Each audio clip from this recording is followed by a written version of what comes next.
지금이 아마 이제 망감류 쪽 아마 작형이 어떤지 잘 모르겠어요. 이게 그 비가림잽에 그 무가온 했을 때 보면 보통 4월 중순경에 이제 개화가 되는데 금년도는 뭐 어쨌든 더 빠를 거예요. 그죠? 그 무가온 비가림이라 할지라도 더 빠를 거고 요거보다 빠를 수 있어요. 그래서 이제 그 망감류 뭐 한라봉이나 뭐 이거의 그 개화기를 기준으로 일단 생각을 하시기 바래요. 그러니까 이 날짜는 중요한 것이 아니고 실제 그 나무의 발육 상태 이걸 기준으로 이제 그 해석해서 드시길 바라고요. 망감류 같은 경우는 친환경 재배를 해도 이제 균형해가 문제되는 경우가 있고 그래요, 그죠? 노지 재배에서는 사실 균형해 문제가 거의 없거든요. 천적이 다 해결해 주기 때문에 토생 재배도 하고 또 친환경을 하면서 그 고독성인 그 화학 농약이 안 들어가면 응애 문제는 거의 이제 해결이 된단 말이에요. 그것도 기계주도 많이 쓰고 하기 때문에 그렇겠지만, 물론 이제 친환경에서도 이제 기상적인 요인에 의해서 이제 갑자기 이게 통제가 안 되니까 천적이 이제 활동하기 전에 응애가 확 먼저 발생을 해서 피해가 나오는 경우는 있어요. 특이한 경우. 그죠? 그러니까 천적이 월동 들어갔는데, 월동 상태에 있는데, 2월달, 3월달 날씨가 따뜻해 버리면 주둥이가 먼저 나온다. 먼저 나와서 막 그 피해를 줘버리고 천적은 이제 너무 늦게 나와서 이제 늦게 나오게 돼요. 그러면 그런 불일치 때문에 친환경에서도 주둥이가 문제되는 경우 사례가 있긴 있어요. 근데 그런 경우는 기계주의 살포 타이밍을 좀 조절을 해서 앞쪽에 이제 그죠? 응애 방제 목적의 기계주의 살포 해줘야 되는데 그렇지 않다면 노지에서는 거의 규정에 신경을 안 쓰는 것이고, 근데 비가림 같은 경우는 그 초생 재배를 이렇게 하기 어렵고 노지만큼 이렇게 다양하게 초생을 유지하기 어렵고 그 다음에 이제 이게 또 차단되어 있기 때문에 외부에서 천적이 들어오는 것이 또 제한되고 쉽지 않고, 그래서 첫 번째 이제 이 기계 유지를 이제 언제 쓸 건가가 관건이죠. 관행이든 친환경이든 첫 번째 이제 그 기준이 되는 게 이제 기계 유지 살포 시점을 언제 할 거냐, 이거죠, 그죠? 통상적으로 보통 보면 개화 20에서 30% 시점에 여기 뭐 150배 내외 했는데 어떤 분은 120배 들어가는 분도 있어요. 120배까지 살포하거든요. 근데 응애가 목적이라고 하면 뭐 150배도 충분하니까, 그죠? 예, 쓸 수 있는 거고, 물론 이제 빈틈없게 잘 살포를 해줘야겠죠. 예, 그래서 개화 20, 30%일 때 이제 들어가서 응애를 이제 막아주는 상태고요. 근데 기계유제를 이제 개화 20, 30%의 기계유제를 넣었을 때 바로 이제 뭐 그 봄순이 나오면 이제 진딧물도 나오고 이렇게 막 한단 말이에요. 그러면 진딧물 방제하고 기후제 살포 동시에 이제 뭐 살포하기 어려우니까 다른 총체벌레를 비롯해서 진딧물 총체벌레 이 방제 하기가 조금 말하자면 그 시기를 잡기가 좀 번거로울 때가 있어요. 그죠? 그렇다면은 어쨌든 기준이 되는 것은 개화 20, 30%대 기계유제이지만 이 기계유제 살포식을 좀 앞쪽으로 갈 수 있거든요.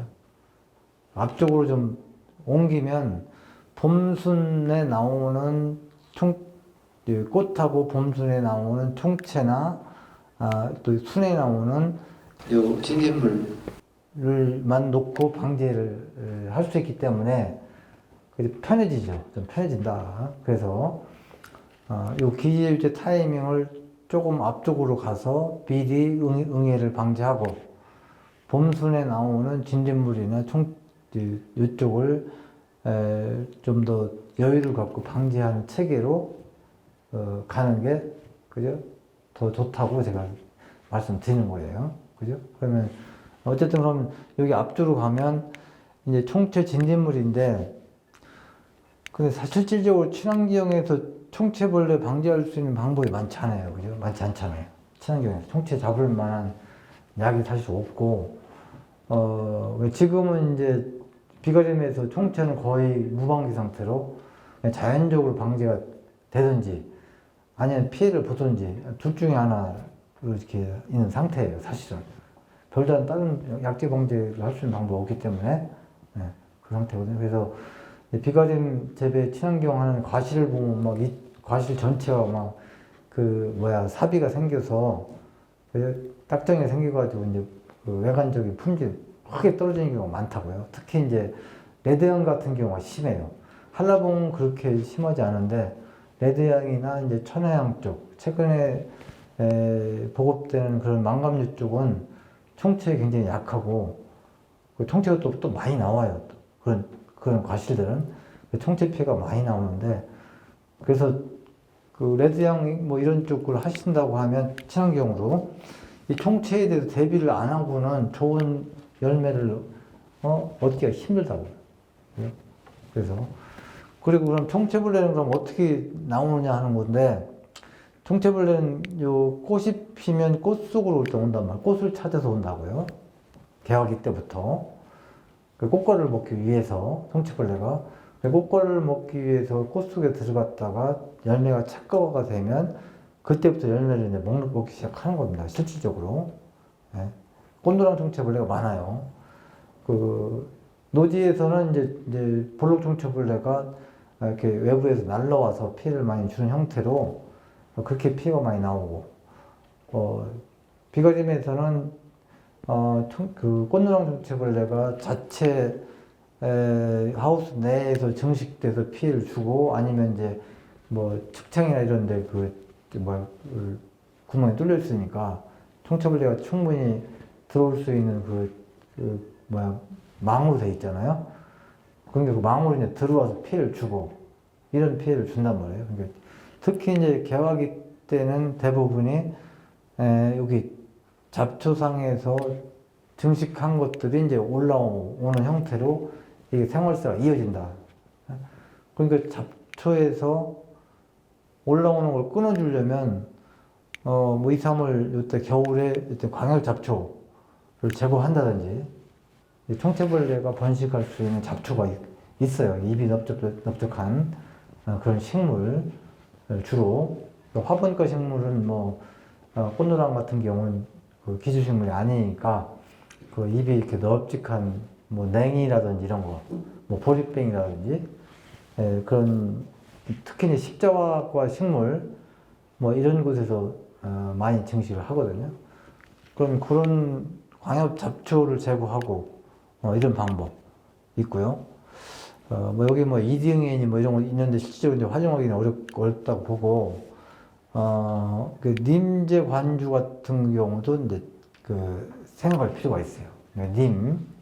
님이라고 하는 그 식물성 살충제죠. 네. 그 성분이 이제 아자드락틴이라고 하는 그 성분인데 그 님제의 특성은 이게 침투 이행성이 있어요. 그죠? 그러니까 이게 토양에다 살포를 하면 그 성분이 이제 물에 녹아서 뿌리가 흡수한다고요. 뿌리가 흡수해서 이제 올라오는 거거든요.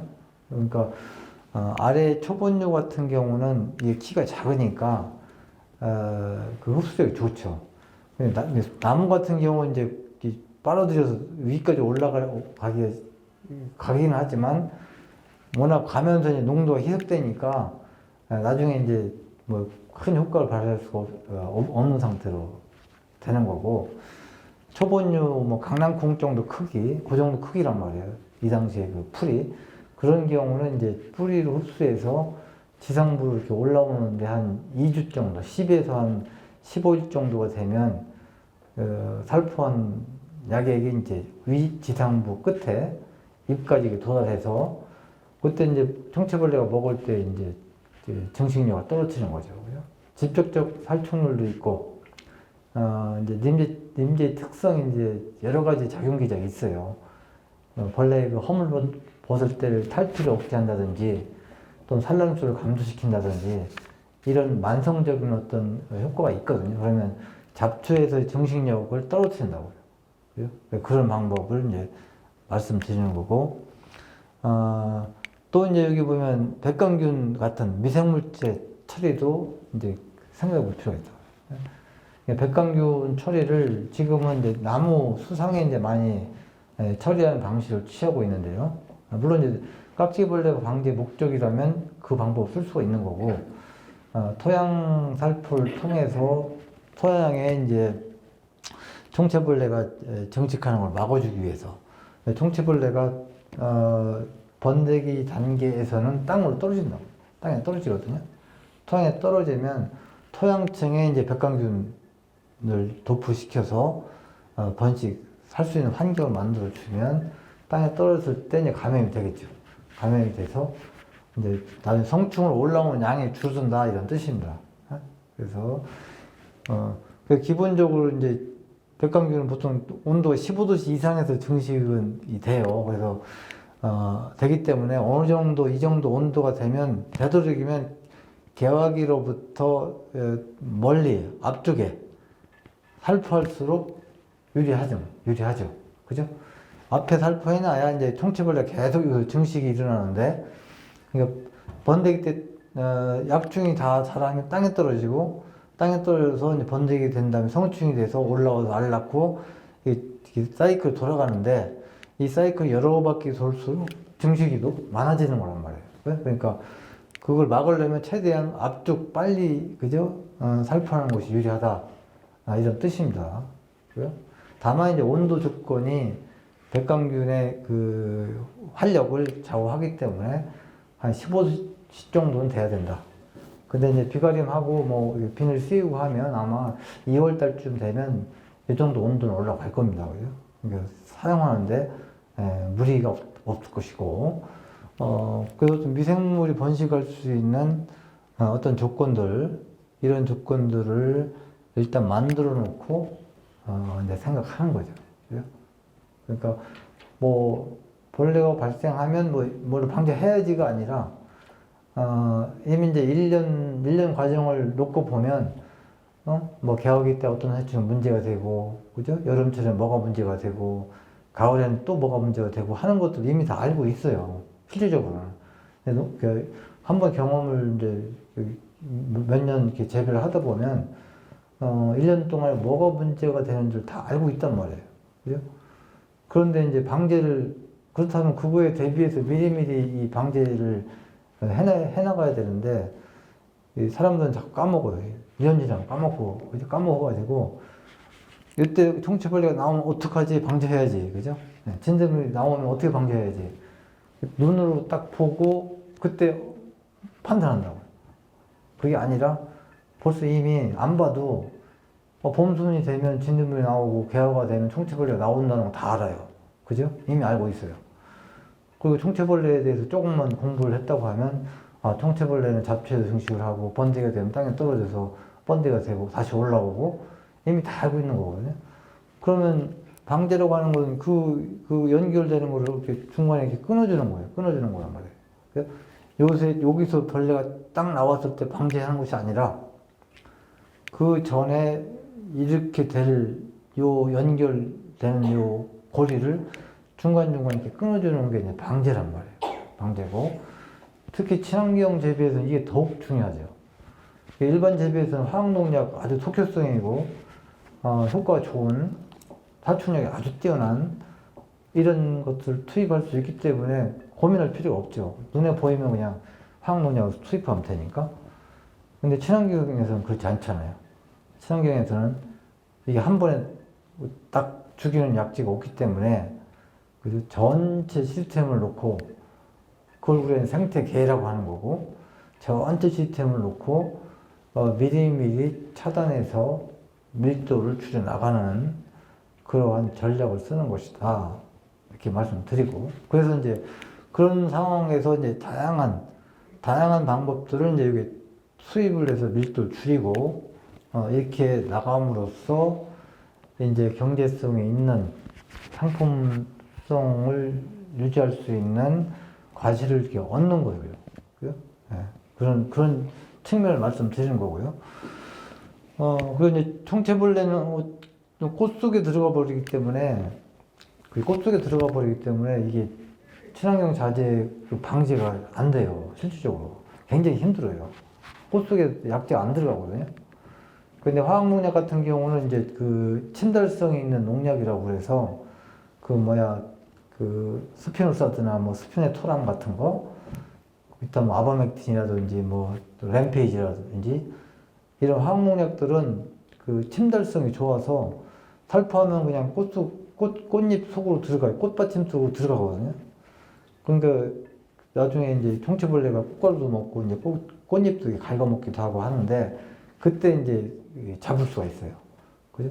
근데 친환경 자재는 그렇게 침투력이 좋은 약재가 없고, 다 접촉을 해야 되기 때문에 꽃 속으로 들어가면 못 잡는단 말이에요. 총체벌레는. 그래서 미리 앞쪽에서 밀도 관리를 해주라는 것이고요. 이제 진딧물 같은 경우는 어쨌든 눈에 보이잖아요. 눈에 보이고 어쨌든 맞출 수는 있어요. 맞춰서 잡을 수가 있으니까 상황에 따라서 천적으로 안 된다고 그러면 그 접촉성이 있는 여러 가지 뭐 식물성 살충제를 쓰든 로테논제를 쓰든 또는 로테논제는 그 데시스 노테논제나 또는 뭐 고삼제 이걸 쓰면 되는 거고요. 그죠? 네. 진딧물 잡는다고 하면 어쨌든 로테논제나 이것들은 진딧물의 방제에 효과가 잘 나와요. 일반적으로. 다만 이제 친환경 자재는 그 지속성이 떨어지잖아요. 살포해 놓으면 이게 이제 분해가 빠르니까 한 5일 뭐 좀 지나면 이제 약효가 다 없어지니까 진딧물 또 붙고 이런 증상들은 있죠. 그죠? 그래서 그 약재로만 방제를 하려면 방제 횟수가 증가할 수밖에 없는 거고요. 그래서 이제 천적을 쓰라고 하는 말을 이제 하는 겁니다. 천적이 정착하면 뭐 자기가 계속 잡아먹으니까 지속적으로, 그죠? 네. 그 약재 방제랑 차원이 다르죠. 그죠? 다만 이제 천적을 이제 유지시킬 수 있는 방법들이 비과짐에서는 참 까다로워요. 그죠? 노지에서는 이제 주변에서 날라온다고요. 그 노지 같은 경우는 이제 그 봄에 2월 달이나 이때 3월 달 되면 그 살갈키가 처음에 올라와요. 살갈키가 굉장히 빨리 올라오고, 그럼 살갈키를 비롯해서 그 소리쟁이도 있고, 또 냉이도 있고, 이런 풀들에 진딧물이 먼저 붙거든요. 그 풀에. 그러면 이제 무당벌레가 거기서 증식이 일어나서, 어떤 경우는 그냥 무당벌레가 그 감귤 발화했을 때, 봄순 나올 때, 진딧물을 이렇게 잡아먹어서 그냥 해결되는 경우도 있어요. 실질적으로. 그렇습니다. 저희가 이제 농약 약재 실험을 하려고, 진딧물 약재 실험을 하려고 농약을 살포하지 않으면, 뭐, 무당벌레, 그 다음에 풀잠자리 이것들이 날라와가지고 다 잡아먹어가지고 실험을 못할 정도가 되는 경우가 많아요. 실질적으로. 여기서 생태계를 교란시키지 않으면, 노지 조건에서는 뭐 천적이 여기저기서 이게 날라와서 정착을 하기 때문에 문제가, 천적이 어쨌든, 보조적으로나 어쨌든 천적에 의존해서 어떤 방제가 가능한데, 시설 비과림에서는 이제 그런 것들 되게 참 어렵다. 그게 되려고 하면 풀을 잘 많이 키워야 되는데, 또 비과림에서 풀을 많이 키울 수도 없고요. 그러니까 이게 서로 모순이죠. 진짜 양난이란 말이에요. 그러면 진딧물은 어쨌든 약재 방제 체계로 가든지 또 부분적으로 이제 천적의 도움을 받든지 이래야 되거든요. 그러니까 진딧물에 아주 효과가 좋은 무당벌레나 풀잠자리 같은 경우는 이렇게 밀폐된 환경을 싫어해요. 갇혀있기 싫어한다고요. 자꾸 빠져나가려고 한단 말이에요. 그러니까 하우스 벽에 부딪히고 천장에 부딪혀가지고 이제 또 이제 결로가 생기면 이제 거기에 무당벌레나 풀잠자리가 붙어서 다 죽어버려요. 그래서 천적의 효과를 발휘하기 참 나쁘다. 비과림은. 그러면 이제 약재 방제로 갈 수밖에 없잖아요. 그럼 약재 방제를 한 번 정도로 하고 나머지는 이제 그나마 이제 형성된 천적의 도움을 받고 또 기타 여러 가지 재배적 방제를 써서 이제 마무리가 되도록 해줘야 되는데, 그래서 어떤 진딧물은 순이 굳으면 더 이상 발생되지 않는다고요. 이 순이 굳어 딱딱해지면 더 이상 먹을 수 없기 때문에 이때 뭐 액비나 뭐 이런 것들을 써서 순을 빨리 굳게 하는 방법도 있죠. 그죠? 순을 빨리 굳게 해서 진딧물이 더 이상 발생하지 못하도록. 또 순이 굳으면 청체벌레도 어쨌든 그 어린 입에서 얘들이 정착하는 것이기 때문에 청체벌레도 어느 정도 물론 청체벌레는 순이 굳으면 먹을 게 없으면 과실로 가겠죠. 열매로 가기 때문에 이게 또 이제 서로 모순되지만 진딧물은 방지되기 쉽고 청체벌레는 앞쪽에서 어느 정도 낮추고 봄순 진딧물은 여러 가지 방법과 더불어서 이 순 관리를 통해서 순이 굳도록 해서 하는 방법도 적용하고 이렇게 이제 종합적으로 접근한다 이런 뜻입니다. 그리고 순은 여기 순을 먹게 한다고 하는 것들은 또 여러 가지 또 이득이 있어요. 뭐 생리적 낙과라든지 또는 이때 액비 자체는 열매에 대한 열매의 거름이 되니까 후에 이제 생리적 낙과를 예방한다든지 이런 효과도 있단 말이에요. 그죠? 순이 자꾸 나오면 입이 자꾸 자라면 어떻게 돼요? 입이 순이 나오면 열매로 갈 영양분을 뺏어먹는 거거든요. 근본적으로. 그죠? 그러니까 열매가 충실해질 수가 없어요. 순이 딱 굳어버리면 영양분이 다 이제 열매 쪽으로 가니까 열매가 충실해지면서 생리적 낙과가 많이 방지되겠죠. 그죠? 그러니까 포도 재배하는 걸 보시면 포도에서는 꽃돌이라고 해서 막 열매가 막 꽃이 다 떨어져 버려요. 그죠? 그 원인이 질소 시비를 많이 하게 되면 그런 비가 많고 토양 수분이 많으면 이 포도 순이 막 굉장히 잘 자란다. 엄청나게 빨리 나와요. 순이 너무 잘 자라니까 이게 꽃에서 이제 열매로 가야 될 영양분을 순이 다 잡아먹어 버려요. 그러니까 열매가 다 쏟아져 버리죠. 그래서 순을 다 잘라준다. 순머리를 하느라고 순을 막 잘라주거든요. 또 이제 순이 자라지 않도록 하는 그런 약재를 살포하기도 합니다. 관양에서는 순이 못 자라게. 그러면 이제 열매로 영양분이 가니까 열매가 충실해지거든요. 어쨌든 이 당시에 이런 처방들은 어쨌든 여러 가지 측면에서 이득이 있어요. 그죠? 그러니까 뭐 액비 많이 담그시잖아요. 액비 많이 담그시고 하니까 그런 액비를 갖다가 이제 제때 딱 써서 해충 방제에 효과가 나오고 나무도 좋고 열매도 좋고 이렇게 어떤 그 방안을 마련하시다 이런 뜻이고 그래서 요때는 어쨌든 이런 화학적 방제를 안 할 수가 없다. 현상에서 보면 천적에 의해서 이것을 완벽하게 이것을 컨트롤 관리하기 어렵기 때문에 화학적 방제가 많이 들어갈 수밖에 없고 여기에서 이제 화학적 방제가 여러 번 들어가면 이제 지상부에 있는 천적 상은 깨지죠. 천적상은 깨진단 말이에요. 그죠? 그 중에 제일 중요한 천적이 이제 이세리아 깍지벌레의 그 천적인 베달리아 무당벌레가 되는 거고 또 이제 귤의 가루깍지벌레 천적이 될 수 있는 뭐 깍지무당벌레나 뭐 이런 것들 풀잠자리 포함해서 이런 것들 천적인데 이때 투입하는 여러 가지 약재들이 이제 요 깍지벌레 천적을 죽여서 얘들이 이제 다 발생할 수 있는 조건이 갖춰주는 거예요. 약재 방제가 들어가면 이쪽은 방지하지만 이쪽이 방지가 안 되고 서로 모순이죠. 그렇다고 이 천적을 살리기 위해서 이것을 손을 놓으면 이때 피해가 너무 커지고 그죠? 양자가 자꾸 팽팽하게 줄다리를 하고 있는 그런 상황이에요. 그러니까 이런 상황에서 이제 사람이 이제 중간에 서서 통제를 해주는 거죠. 그죠? 어떤 균형을 잡아주는 거예요. 인위적인 어떤 그 투입을 통해서 이 균형을 잡아나가는 것이 이제 관리거든요, 관리. 그리고 이제 방제라고 하는 것이 이제 그런 개념인데, 실제 3월 달만 되면 이세리아 깍지벌레인 그 무당벌레가 막 돌아다닐 거예요. 3월이면. 친환경 재배에서는 3월 달 날씨만 따뜻해지면, 그죠? 막 무당벌레, 그 배달대 무당벌레가 기어다니고 이렇단 말이에요. 그 상태에서 뭐 기계제 치고, 뭐 독초 치고 해버리면 다 죽어버리는 겁니다. 그죠? 네.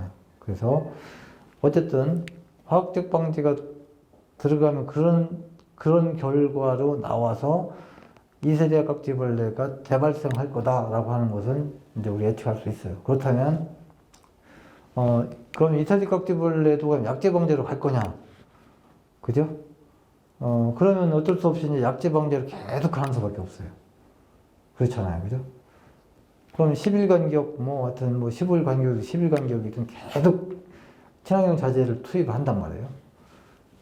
그럼 이제 비용이 많이 상승하죠. 비용이 상승할 수밖에 없고, 보이는데 힘들고, 그럴수록 이제 이 자연적인, 천적에 의한 그 자연이 갖고 있는 그 자체 밀도 조절 능력이 사라지고, 인위적인 사람의 힘에 의해서만 통제가 되는 거예요.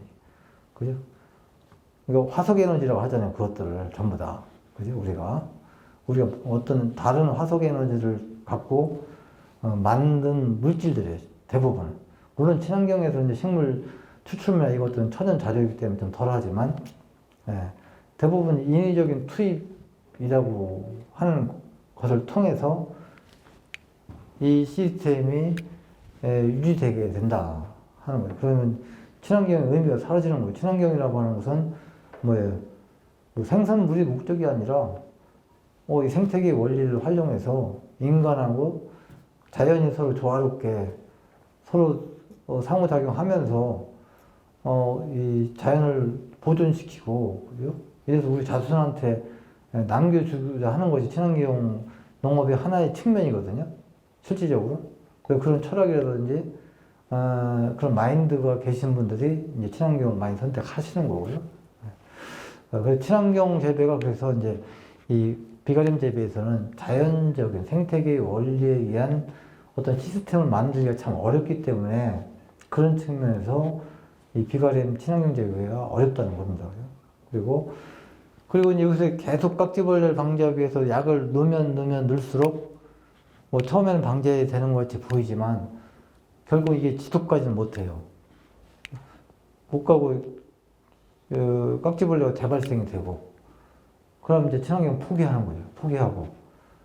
포기하고 이제 다시 이제 원점으로 가서 이제 화학적 방제가 가고, 이렇게 해서 초기 이제 친환경 한 10년, 20년 전에 친환경을 했던 그 상황들을 좀 보면 망감류 쪽 비가림에서는 결국 이세리아 깍지벌레 때문에 포기하고 손들고 이제 포기한 분들이 꽤 많아요. 그죠? 그 다음에 이제 또 이 귤레가 나오고, 나무가 다 새콤해지고 잎이 떨어지고 가지가 죽고 뭐 하면은 이거 재배할 수 있는 힘이 하나도 안 생기죠. 그럼 포기하게 되거든요. 그래서 그렇게 안 되려면 이 천적이라고 하는 것들이 여기에서 순환되도록 최소한의 시스템을 만들어줘야 된다 하는 겁니다.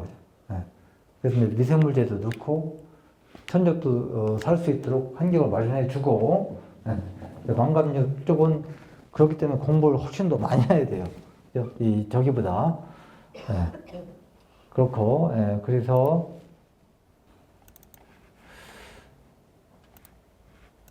그래서 초기 화학적 방제가 완료가 된 다음에는 그 다음에 이제 6월 뭐 상순이나 이쯤 되게 되는데, 그때는 이제 이 초기 화학적 방제를 통해서 교란되었던 이 생태계를 어쨌든 최대한 자연적인 순환 과정을 돌리기 위한 노력을 해야 된다. 이런 걸 말씀드리는 거고, 그래서 이 시기에 보면 이제 이세리아 깍지벌레 같은 경우는 이렇게 알집이 나온단 말이에요. 알집이 생겨서 허옇게 이제 알 주머니가 생기고, 나중에 이제 알 주머니에서 이 새끼들이 이렇게 나오게 되는데, 아마 그것이 아마 4월 달이면 이제 보일 겁니다. 그래서 이때 이제 전정이나 이것을 하면서 이제 이런 가지들이 많이 나오죠. 전정을 할 때 이세리아 깍지벌레가 많이 붙은 가지를 잘라버린다고 해요. 예? 그래서 태우기도 하고 이제 비벼서 죽이기도 하고 하는데 그것을 그렇게 태우거나 소각하거나 없애지 말고 이 알집 속이나 여기에는 천적이 다 붙어 있거든요. 천적이 다 붙어 있어요. 우리는 모르지만. 그래서 이 배달려 무당벌레가 요 깍지벌레 요 복부 쪽 밑에다 알을 낳아요. 또는 알집 밑에 알을 낳아요. 또는 알집 속에 알을 낳는 경우도 있어요. 그죠? 집적 천적이. 그러니까 이것을 갖다 발로 다 비벼서 죽여버리면 깍지벌레도 뭐 물론 없애는 거지만 똑같이 천적도 같이 죽이게 되는 거죠. 네? 그래서 이때는 전정할 때 나온 가지 또는 이렇게 그 가원을 관찰하다가 보이는 이 알집 이런 것들 좀 수거를 해서 어디 한 군데 모아놓게 되면 여기서 이제 무당벌레가 이제 그 배달려 무당벌레가 이제 이걸 먹이로 자라서 이제 성충 기어 나온단 말이에요. 예? 그럼 그것을 이쪽에 다시 넣어주는 거죠. 그죠? 넣어줘야만 이게 연결이 되는 거예요. 그렇지 않으면 이 초기 화학적 방제에 의해서 천적이 거의 박멸하기 때문에 뒤쪽에 이 깍지벌레에 대해서는 천적이 의한 방제를 기대할 수 없다 하는 거예요. 그런 노력들이 필요하다는 겁니다. 그죠? 이쪽에. 그리고 이제 화살깍지벌레가 문제되는 경우도 있고요. 또 귤의 가락깍지벌레가 문제되는 경우도 있거든요. 근데 귤의 가락깍지벌레 같은 경우는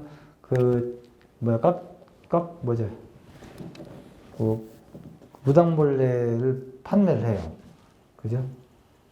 무당벌레를 판매를 하니까 그것을 구입해서 쓰면 되죠. 깍지무당벌레 이름이 갑자기 생각이 안 나네. 때문에 그걸 사다가 쓸 수가 있지만 이태리아 깍지벌레 같은 경우는 판매하지 않거든요. 배달려 무당벌레를 판매하는 것이 없기 때문에 스스로 준비를 해서 이쪽으로 연결시키는 노력들을 해줘야 된다 하는 거고요. 그리고 이제 약재 방제를 한다고 하면 요때 이제 요 알주머니에서 그 약충들이 기어 나오거든요. 요 시기에. 평년의 경우는 여기. 날씨가 따뜻하면 이거 저기 앞서 갈 수도 있어요. 그러면 요 시기 때 뭐 기회유제 계통을 쓸 수 있으면 좋지만 그걸 못 쓰면 기회유제 한 150배 정도 쓰면 이 어린 이세대 깍지벌레 방제가 가능하거든요. 그러면 그걸 기계유제로 방제하고 나서 천적을 투입할 수 있어요. 그죠? 네. 어쨌든 여기서 준비한 천적은 초기 화학적 방제가 완전히 끝난 다음에 투입하는 걸로 일단 계획을 세워야 되고, 깍지무당벌레도 그렇죠. 깍지무당벌레도 여기에 맞춰서 투입을 해줘야 되는 건데, 그래서 실제 사례로 뭐 이건 여러 번 보여드렸는데 이건 그림이 삐뚤어지네요. 이 전정가지인데 전정가지. 이 전정가지에 보면 이렇게 그 이슬의 깍지벌레 많이 붙어 있고 여기에 천적이 다 붙어 있는 겁니다. 그래서 이렇게 통에 넣어서 씌워 놓으면 나중에 여기서 이제 이 무당벌레가 배달려 무당벌레가 막 기어 나오죠. 그죠? 이거 넣어주면 돼요. 넣어주면 되거든요. 다시. 그럼 천적이 끊기지 않기 때문에 천적상의 단절이 일어나지 않기 때문에 방제를 할 수 있다. 이런 말씀을 드리고 시간이 다 지금 다네요. 그리고 이제 초기 약재 방제를 한다고 그러면 이세리아 깍지벌레 붙어 있는 요 가지를 잘 관찰해 나가면 알이 부화해서 지금 새끼들이 기어다니는 거랍니다. 기어다니고 나중에는 저렇게 정착하거든요. 여기 기어다니잖아요. 알에서 지금 깨어난 어린 약충이 이렇게 기어다니다가 여기에 이렇게 쭉 정착을 해요. 어느 날 계속 관찰을 하다 보면 갑자기 이 약충이 확 보이잖아요. 눈에 확 보이는 날이 있어요. 그럼 거기에 맞춰서 약재 방제를 한단 말이에요. 기계유제 계통이나 뭐 이런 거, 개통. 그다음에 식물별 추출물 써도 돼요, 그죠? 예. 또 황도 뭐 자담 유황이나 뭐 이런 것도 이제 방제 효과가 일부 있으니까 그럼 황 같은 걸 써서 어릴 때는 어느 정도 밀도를 낮출 수가 있고 그래서 2세대 각질벌레 초기 이제 방제는 이렇게 잡고 천적을 투입하기 전에 또 화살각지벌레가 만일 있다고 하면 이렇게 약충이 나오는 시기가 있거든요. 여기 이제 성충이고 어느 순간 약충이 이제 입 전체를 확 덮는 날이 있어요. 관찰하다 보면 그럼 이때 방지하면 되는 거죠. 이걸 그냥 놔두면 이렇게 되는 거죠. 요게 이게 수컷이라서 하얀색 자루 같은 칩을 만들어요. 남물질 이용해서. 그래서 여기서 이제 생기는 건데. 근데 이 시기에 방제를 해줘야 되는데, 이때는 관찰하기가 어렵고 뭐 잘 안 보이니까, 이때 눈에 확 띄잖아요. 그죠? 그러니까 이때 방제를 열심히 한다. 근데 아무 소용 없는 거예요. 사실은 이때 방제를 해야 되는데, 여긴 다 빠져나가고 이제 껍질만 있는 겁니다. 이거. 교미하러 빠져나가고 아무 의미 없어요. 그리고 성충은 이미 커서 이 정도 돼 있으니까 기계유제 살포해야 이거 뭐 150배 살포해야 전혀 영향을 못 줘요. 그죠? 그리고 손으로 꾹꾹 눌러보면 다 죽어 있거든요. 다 빈 깍지니까 방제 잘 됐다라고 생각하고 있지만 실제는 이미 끝난 상태. 그죠? 그래서 그런 것, 그래서 관찰을 잘 하셔야 된다는 말씀 드리는 겁니다. 그죠? 여기 새끼가 이제 이렇게 기어 나오는 거거든요. 그래서. 이렇게 이렇게 새끼가 기어 나와서 지금 돌아다니면서 여기서 정착을 하는 거예요. 이렇게. 겨서 지금 가는 걸 지금, 추적해가지고 지금 트래킹 하는 거예요. 여기. 재미있는 것은 순놈은 항상 여기 자기가 있는 엄마 옆에서 이렇게 정착해요. 근데 이렇게 많이 돌아다니는 놈은 이건 암놈이에요, 암놈. 암컷이에요. 왜냐면 암컷은 엄마 옆에 있는 것이 아니라 새로운 땅을 개척해요. 그런 성질이 있어서 새로운 입으로 가고 또 이제 바람이 휙 불면 바람 타고 옆나무로도 가고 그런 성질이 있어요. 암컷 같은 경우는 좀 다릅니다. 암수가 좀 달라요, 행동이. 그러니까 어쨌든 암수가 뭐 같은 시기에 나오니까 성충 깍지벌레를 잘 관찰해 나가면 어느 순간 이런 모습을 볼 수 있는 거고 여기에 맞춰서 이제 방제를 하면 아주 적은 노력으로 방제가 되는 겁니다. 그죠? 나무에 무지가 안 가게 뭐 기계유제나 이런 거 저농도로 해서 살포해도 약하니까 이것을 엄청 약하거든요. 껍질 생기기 전이니까 그때 이렇게 방제를 해주시고 하면서 초기 방제 체계를 이제 잡으시는 것을 말씀드립니다. 이렇게 하다 보니까 시간이 다 돼가지고 그렇고 그래서 이제 약제 방제라든지 이것이 끝난 다음에 깍지무당벌레 그다음에 배달자 무당벌레 그리고 이제 애홍전박이 무당벌레는 주로 이제 화살깍지벌레 천적이니까 이런 것들이 정착하도록 해주고, 그죠? 이것이 안 되면 이제 약제 방제로 이제 포기하는 수밖에 없어요. 없고, 그 다음에 또 한 가지가, 이제 여름철에 또 선택할 수 있는 게, 미생물제 쪽입니다. 미생물. 어쨌든 앞에서 차근차근히 가서 천적이 잘 정착하고 뭐 하게 되면 이때는 그냥 천적이에서 해결이 되는데 또 천적이 실패됐다 그러면 이제 일반 독초나 이런 쪽으로 갈 거냐 아니면 미생물제 쪽으로 갈 거냐 이제 두 개를 놓고 선택을 해야 되겠죠. 근데 우선은 미생물제가 되겠죠. 미생물제. 그래서 선택할 수 있는 방법이 이제 곤충 병원성 진균종, 주로 이제 백강균이고, 그죠? 또 이제 병원성 선충 같은 거, 이거 쓸 수가 있는데, 깍지벌레를 타겟으로 한다고 하면, 이제 백강균 정도, 백강균, 이것들을 쓰는 게 현명하죠. 그죠? 그래서 이 시기에는, 어쨌든 고온 다습해요. 습도가 많단 말이에요. 장마기가 때 껴있기 때문에 거의 뭐 포화 습도가 나오는 날도 있고 야간 온도 기준으로 했을 때는 하여튼 30도씨 이하로 주간에 온도가 높이 올라가지만 야간의 온도가 한 뭐 30도 이하로 이 곰팡이들이 그 번식하기 좋은 뭐 그런 환경이 조성되고 그러니까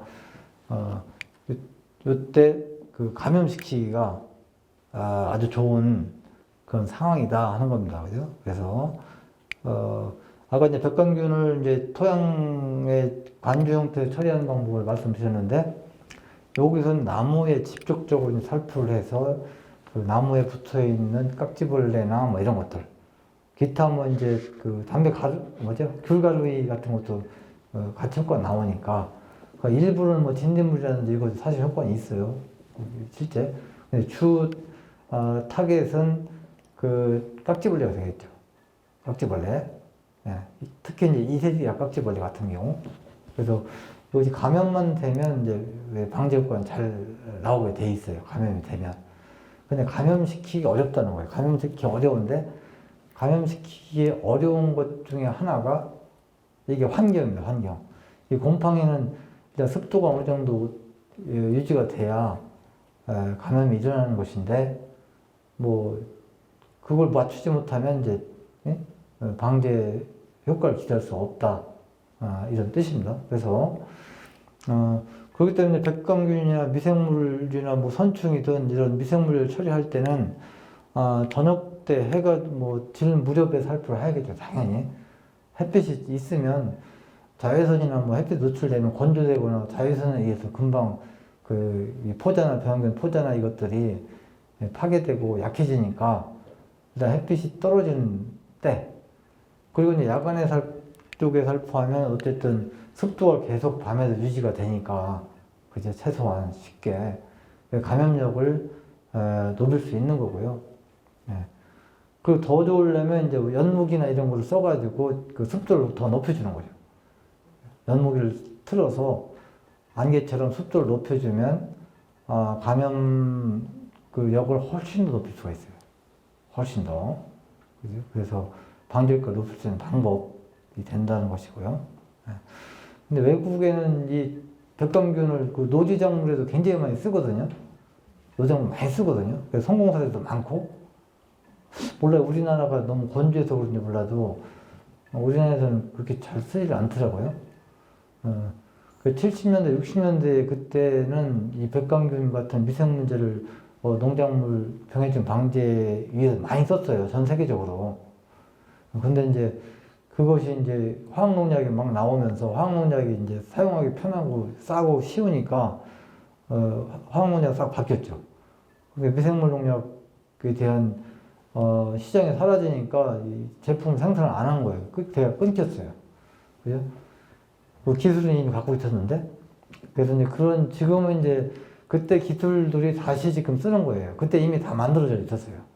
60, 70년대 이미 백광균이라든지 이런 미생물제가 그것이 최근에 다시 이제 각광을 받는 것이고 그렇다는 얘기는 우리가 환경 조건이나 이 사용법만 정확히 알면 우리가 기대하는 방제 효과를 높일 수 있다. 그죠?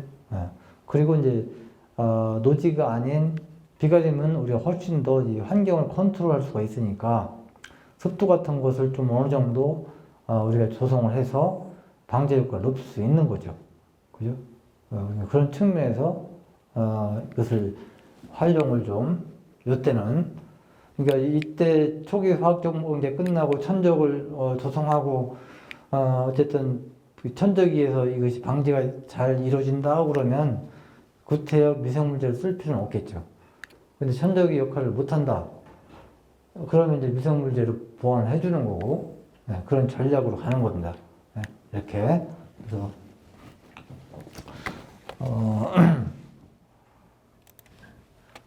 그래서 이게 그 전에 이게 이제 백광균을 살포해서 이제 관찰하는 내용들인데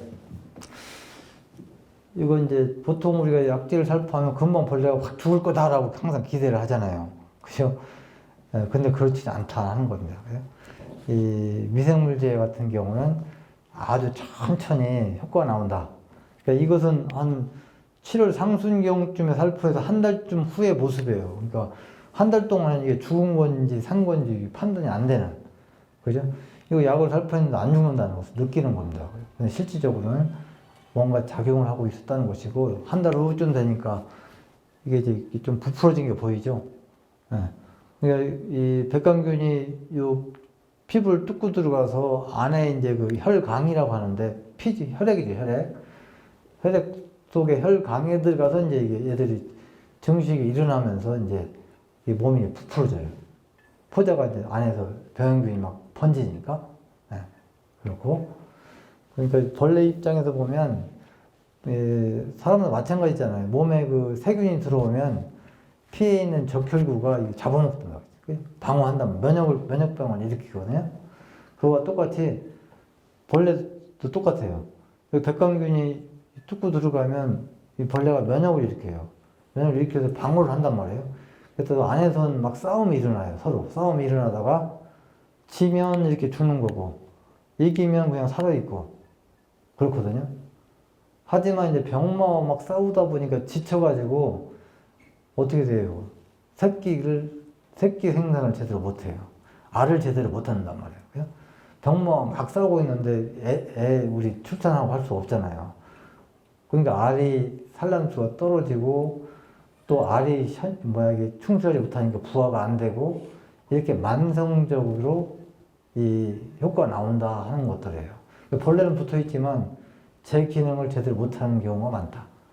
그래서 그러니까 이제 빨리 이것을 살충시키려면 여기 여러 개의 그 병균 포자가 이제 막 여기 들어가야 되는데, 이제 그렇게 되는 조건이 만들기 쉽지 않죠. 그러니까 한번 살포하고 나서 중복 살포를 하면 감염을 훨씬 높일 수가 있어요. 그러니까 여러 개의 병균이 말하자면 포자가 이 뚫고 들어가면 애들이 면역 체계가 제대로 작동하더라도 여기저기서 적이 들어오면 못 먹는다고. 그럼 한쪽이 뚫리면 이제 죽어버리는 거예요, 빨리. 그죠?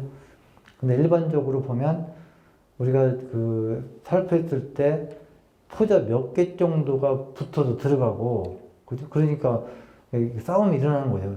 이 깍지벌레랑 그 포자랑 서로 계속 싸우고 있는 거예요, 안에서. 그래서 나중에 이제 이 벌레가 힘이 떨어지면 그때 이제 증식이 일어나서 늦게 나온다.